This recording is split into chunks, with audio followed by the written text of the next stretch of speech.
ابن عابدین نے ایک کتاب لکھی ہے، مفتی محمد شفیع صاحب مرحوم و بعض بزرگوں کو اس کی وجہ سے معالجہ ہوا ہے۔ اس کتاب کا نام ہے وابن الغلیل شفاء العلیل بإبطال الوصیۃ بالختمات والتحالیل، رسائل ابن عابدین میں شامل ہے۔ وابن الغلیل وشفاء العلیل فی ابطال الوصیۃ بالختمات والتحالیل۔ سب سے پہلے اس کتاب میں یہ شرارت کی گئی کہ اس قسم کی طاعات کے اجرت کو منع کیا گیا ہے۔ میرا کہنا ہے کہ ابن عابدین سے پہلے پوری دنیا احناف میں مجھے کوئی یہ دکھا دے، تمام کے تمام اکابر فقہ قائل، اس لیے یہ ابن عابدین کا ساقط اور کمزور قول اور تحقیق ہے، لا يلتفت الیہ۔ میں نے اپنے مقام پر مفصل مقالہ اس کے رد میں لکھا ہے۔ ہم ہر ایک کے لکیر کے فقیر نہیں ہیں۔ وَلَا تَشْتَرُوا بِآيَاتِي ثَمَنًا قَلِيلًا، لینا نہیں میری آیتوں پر تھوڑی قیمت، داشیوں کہتے 40 روپے یا اس سے زیادہ ہوتے زیادہ ہے، سرفی کی رائے، یہ بات ٹھیک نہیں ہے۔ پوری دنیا قرآن کی ایک آیت کے مقابلے میں ثمن قلیل ہے، قُلْ مَتَاعُ الدُّنْيَا قَلِيلٌ وَالْآخِرَةُ خَيْرٌ لِمَنِ اتَّقَىٰ۔ اگر یہ تفسیر کی جائے کہ زیادہ دیا کرو کم نہ دیا کرو، 10 روپے اور 20 روپے نہیں دیا کرو، کم از کم 1000 اور 2000 دیا کرو، کم از کم طالب علموں کا بھلا تو ہو ہی جائے گا۔ مولانا شیر علی شاہ، قاضی انوار الدین اور مفتی فرید، یہ تینوں گئے تھے مصری بانڈا ایک ختم قرآن میں، غریبوں نے ایک گھنٹہ آواز بھی کیا، سارا دن گزرا۔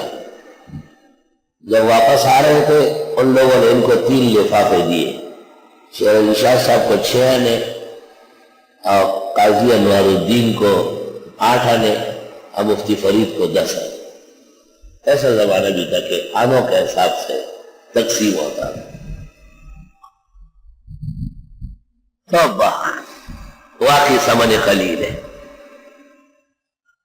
اور خوب دیا کرے طالب علموں۔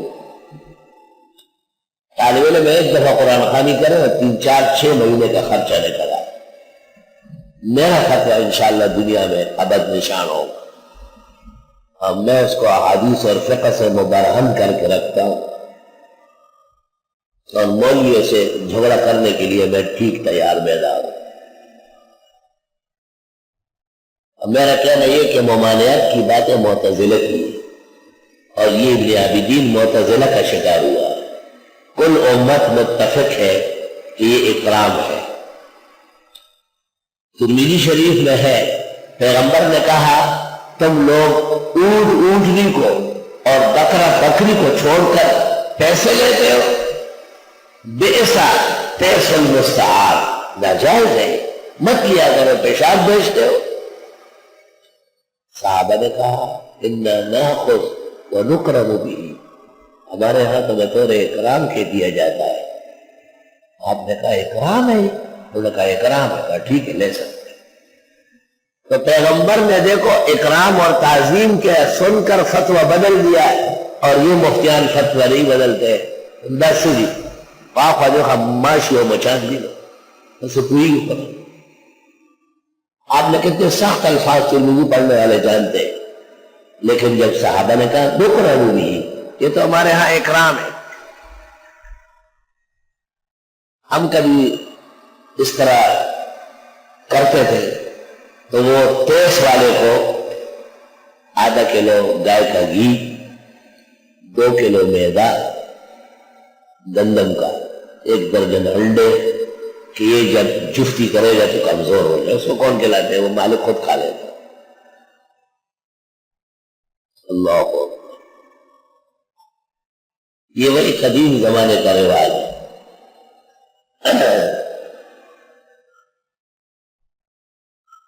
وَلَا تَلْبِسُوا الْحَقَّ بِالْبَاطِلِ، ملانا نہیں حق کو باطل کے ساتھ، وَتَكْتُمُ الْحَقَّ اور نہ حق چھپاؤ، وَأَنْتُمْ تَعْلَمُونَ اور تم جانتے ہو۔ تو ان کی یہ اکڑی بکڑی یہ حق ہے، یا ابو سعید خدری کا بخاری میں 14 جگہ روایت موجود ہے۔ اب پیغمبر کہتے ہیں اِنَّ خَيْرَ مَا أَخَذْتُمْ عَلَيْهِ أَجْرًا کتاب اللہ، بہترین اجرت وہ ہے جو تمہیں قرآن پر ملے۔ اِنَّ أَحَقَّ مَا أَخَذْتُمْ عَلَيْهِ أَجْرًا کتاب اللہ۔ ابن عابدین کو وبل العلیل شفاء العلیل لکھتے ہوئے شرم کرنا چاہیے، اس حدیث سے کیوں اجغل رہا ہو۔ اور ساری امت نے اس روایت سے استدلال کیا ہے۔ تو اب اس کو غنائم کے ساتھ خاص کرنا، محاربہ کے ساتھ خاص کرنا، یہ باطل کی باتیں ان کے ساتھ حق کو خلق مل کرنا ہے۔ آپ نے یہ نہیں کہا کہ یہ کافر تھا آپ نے جو بھی لیا غنیمت، آپ نے کہا قرآن پر تم نے لیا اور بہترین کام کیا ہے۔ استدلال پیغمبر کے کہنے سے، صرف ابو سعید کے عمل سے نہیں۔ اور مت ملانا حق کو باطل کے ساتھ۔ کہتے یہ درود نہیں پڑھتے، بدعتی اہل حق کے بارے میں ہم درود پڑھتے، تمہارا بنایا ہوا نہیں پڑھتے، پیغمبر کا بتایا ہوا پڑھتے۔ کبھی لوگوں کو کہتے ہیں یہ درود شریف کے منکر ہے، اور خوب معلوم ہے کہ ہم سے زیادہ درود پڑھنے والا نہیں ہے، لیکن ہم ان کی جال سازی کے مرتکب نہیں ہیں۔ وَلَا تَلْمِسُوا الْحَقَّ بِالْبَاطِلِ وَتَكْتُمُوا الْحَقَّ وَأَنْتُمْ تَعْلَمُونَ اور تم جانتے ہو۔ وَأَقِيمُوا الصَّلَاةَ پابندی سے نماز پڑھو، وَآتُوا الزَّكَاةَ اور زکوٰۃ دیا کرو، وَارْكَعُوا مَعَ الرَّاكِعِينَ رکوع کرو رکوع کرنے والوں کے ساتھ، یعنی نماز با جماعت پڑھا۔ جماعت کے ساتھ نماز جمہور کے نزدیک سنت مؤکدہ ہے، حنفیہ کے نزدیک واجب ہے۔ مفتابی قول ہمارا متون کا، وہ نماز با جماعت واجب ہے۔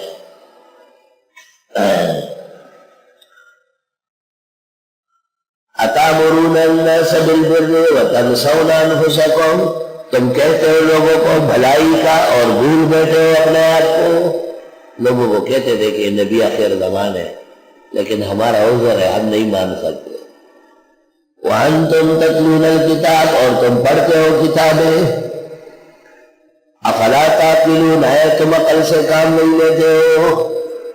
وَاسْتَعِینُوا بِالصَّبْرِ وَالصَّلَاةِ مدد مانگو صبر اور نماز سے۔ امام مجاہد سے تفسیر بسیط میں منقول ہے کہ صبر سے مراد روزہ ہے، اور بہترین صابر صائم ہے، روزہ دار۔ سب کچھ موجود ہے لیکن چکھ نہیں سکتے۔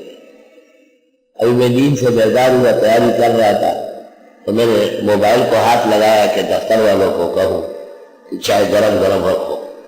اچانک خیال آیا کہ رمضان مبارک شروع ہے، اس لیے تو اجر ملتا ہے، اس لیے تو اللہ بہت خوش ہوتا ہے، اس لیے تو اس مہینے کو عزت و وقار حاصل ہے کہ مومن کے ایمان کا امتحان ہے۔ کمرے میں آپ بیٹھے ہیں، ٹھنڈا فریج لگا ہوا ہے، پھلوں سے لدا ہوا ہے، بہترین شربت ہے، کون دیکھ رہا ہے؟ لیکن جو دیکھنے والا ہے وہ دیکھ رہا ہے۔ جس نے روزہ خرچ کیا ہے اس سے کوئی چیز چھپی ہوئی نہیں، حساب وہ خود لے گا۔